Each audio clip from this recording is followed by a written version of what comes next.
Monsieur le personnel diplomatique, chers compatriotes de la communauté guinéenne de l'Afrique de l'Est, chers invités, Monsieur le ministre, votre visite ici à Addis Ababa était très attendue, car nous étions très impatients de se parler comme les fils d'une même famille.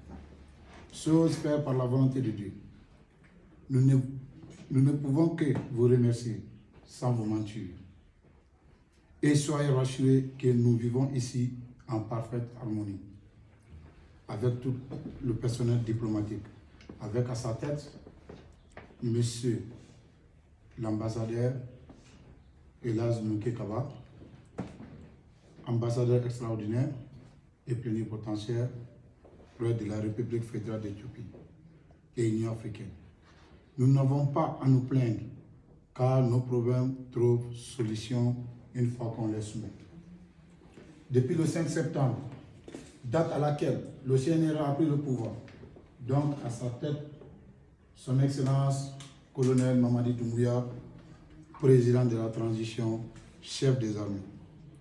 La diaspora guinéenne, dans son ensemble, a su qu'elle pouvait être l'un des facteurs essentiels au développement socio-économique du pays, grâce à la politique du gouvernement mise en place par son Excellence colonel Mamadi Doumbouya, président de la République. De nos jours, la diaspora guinéenne est représentée au Conseil national de transition, CNT. L'emploi des jeunes diplômés de la diaspora dans l'institution est aussi salutaire, et tant d'autres. La presque éradication de la corruption dans la fonction publique et le bannissement des petits copinages dans les services publics. Maintenant, c'est l'homme qu'il faut à la place qu'il faut. Excellence, Monsieur le ministre, la création de l'Agence pour la promotion de l'investissement privé, APIP, nous a donné une lueur d'espoir, car nous pouvons aller investir chez nous quand on veut et en toute quiétude. Permettez-moi, Son Excellence, de vous souligner les problèmes majeurs dont sont confrontés la diaspora de 7 pays de l'Afrique de l'Est, comme cité Son Excellence, Monsieur l'ambassadeur, à savoir l'Éthiopie, l'Ouganda, le Rwanda, la Tanzanie, le Djibouti, le Kenya et la Somalie. Donc, je suis le président. Dès mon élection, j'ai exigé à ce que le bureau fasse une réunion dans le mois afin de s'enquérir leurs difficultés. L'accès aux logements sociaux nous pose des problèmes par manque d'un système bancaire au compte de la diaspora pour faciliter la transaction monétaire. Nous demandons comme doléance l'implication de nos ambassades pour l'obtention de passeports et la création de consulats dans certains pays comme le Kenya, l'Ouganda et le Rwanda. Car certains de nos compatriotes se trouvent souvent sans passeport par manque de moyens d'aller au pays pour renouveler leur dossier.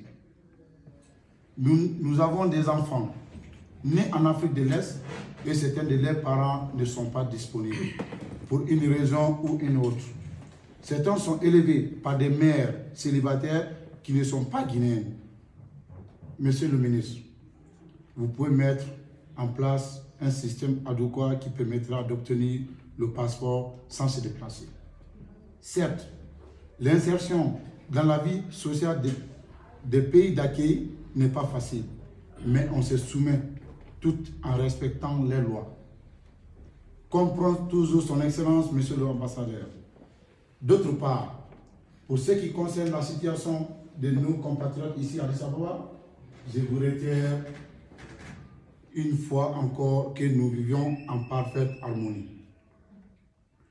Nous avons créé une association qui a pour but pour raffiner la cohésion sociale et de vivre ensemble.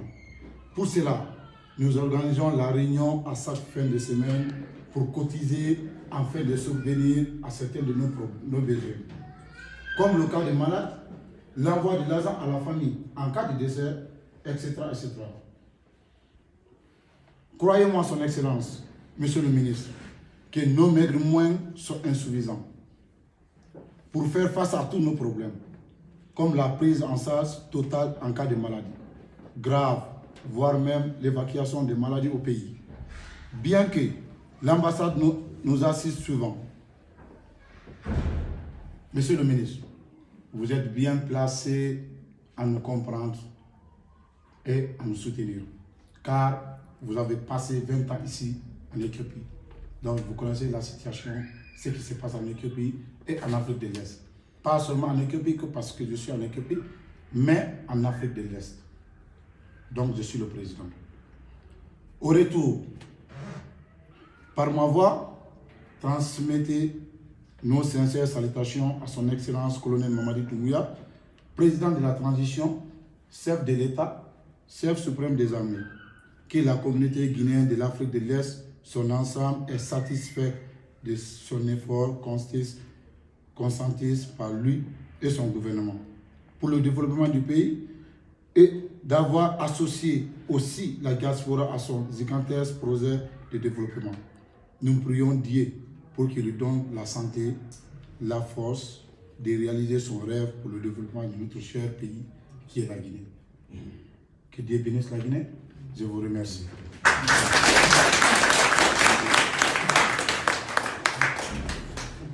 Merci beaucoup, Monsieur le Président de l'Association des Guinéens résidant en Éthiopie et Président du Conseil des Guinéens de l'étranger des pays relevant de la juridiction de l'État. Je voudrais à présent très respectueusement inviter Son Excellence, Monsieur le Ministre des Affaires étrangères, de l'intégration africaine et des Guinéens établis à l'étranger, à bien vouloir s'adresser à la communauté. Excellence, Monsieur le Ministre, vous avez la parole. Merci beaucoup. Et encore une fois, je voudrais présenter mes excuses pour le retard. Et on avait fixé midi. Je devrais être là. Je voudrais vous dire que quand on dit que je suis là malgré mon agenda chargé, vous devez savoir que aucun autre agenda n'est plus important que celui que je suis en train de faire ici.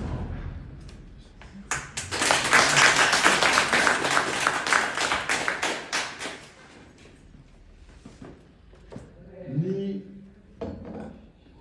l'agenda avec la CEDEAO, ni l'agenda avec l'Union africaine, ni l'agenda avec toute la communauté internationale.